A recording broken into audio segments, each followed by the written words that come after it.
championship takes a lot of consistency. It takes a lot of very careful pre-planning, and it takes a lot of luck. I mean, really, you can prepare and plan and work on your vehicle and do everything you're supposed to do, and you could just have the worst luck ever in a race, So it kind of takes a lot of dedication, it takes a lot of smart driving, and it takes a whole lot of luck. All the time we're going, all the time we're doing stuff, we're working on the truck or getting parts for the truck or ordering shirts or planning for the next race or getting better. We always try to get better and focus on things we can upgrade and stuff like that. So I would say it's just extreme all the time, non-stop racing.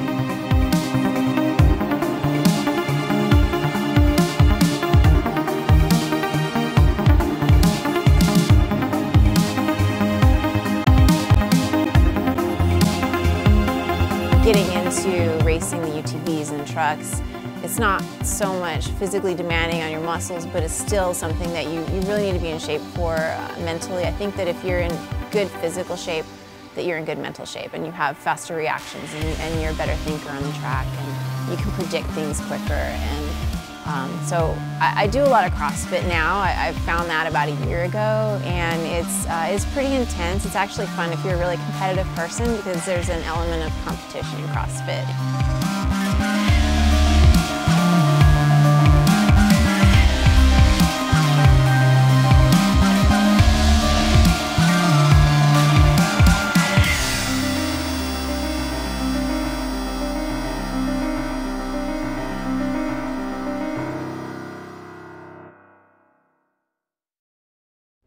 My dad taught me how to drive when I was about 10 years old, in this big old beat-up Blazer, stick shift, of course. And he used to put me on his lap when I was little and have me steer. We'd go four-wheeling a lot. I just kind of always had a steering wheel in my hand, not necessarily racing, but I did really enjoy driving. I did like off-road.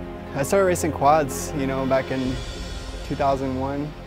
And I think my second race was Corry's second race. She raced quads too. So we were both newbies out there just wrecking our stuff, and we started racing quads, and then it got into side-by-sides came out, and we started racing the side-by-sides.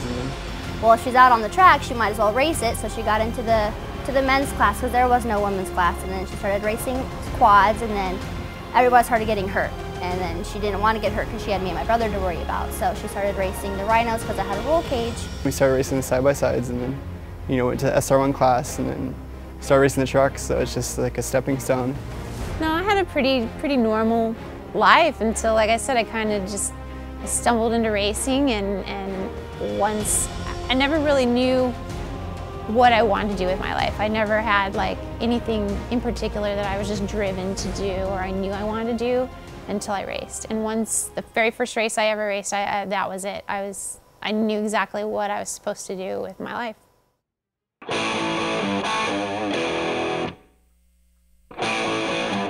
My daily routine, I actually like having a daily routine. It kind of grounds me a little bit in a really stressful career.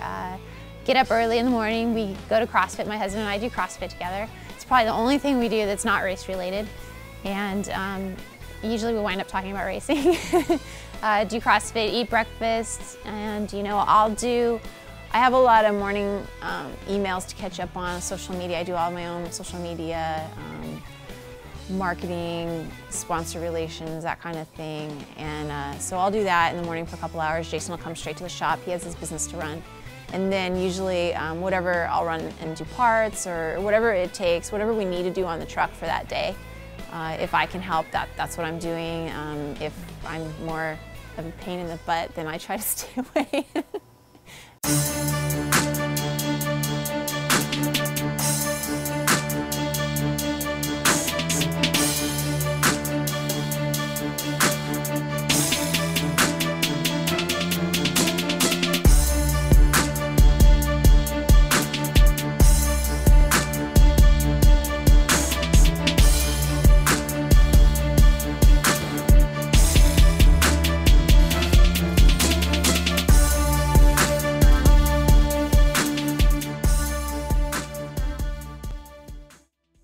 We ask each other that all the time. Why do we do this? And it's probably the biggest thing is when you know, like a little girl walks up to Corry, and you can just tell she's just so excited to see her, and she just is like lit up, you know, and she's all pumped. She's like, I want to be like Corry, you know, and that's the thing we're doing, is we're trying to pave the way for these little girls to say, look, you can do this, you can do anything you want. You just gotta put your effort into it and go for it, you know.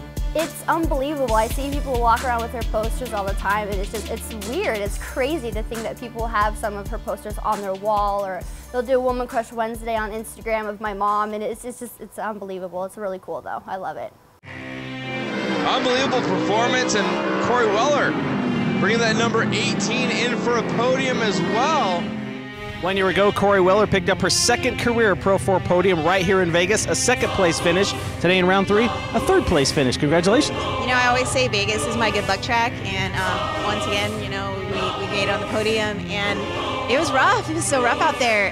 You know, I had the opportunity to follow some of the best in the business, and I tried to find their lines, and I tried to just push through the ruts, and here we are, you know, third place. I have to thank Optima Batteries, Tilted Kill Pub.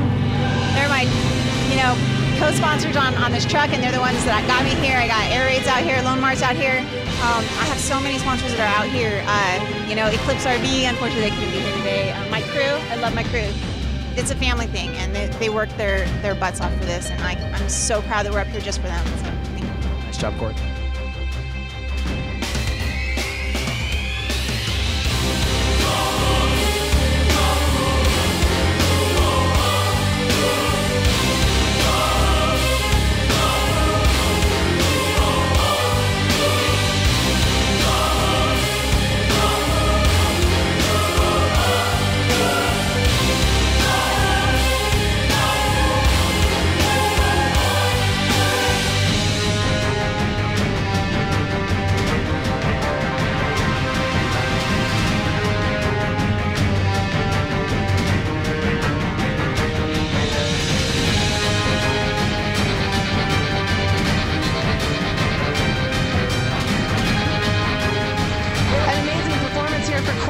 As well, taking home your second podium of the season, Corry, but you were that girl that managed to capitalize on all these boys' mistakes.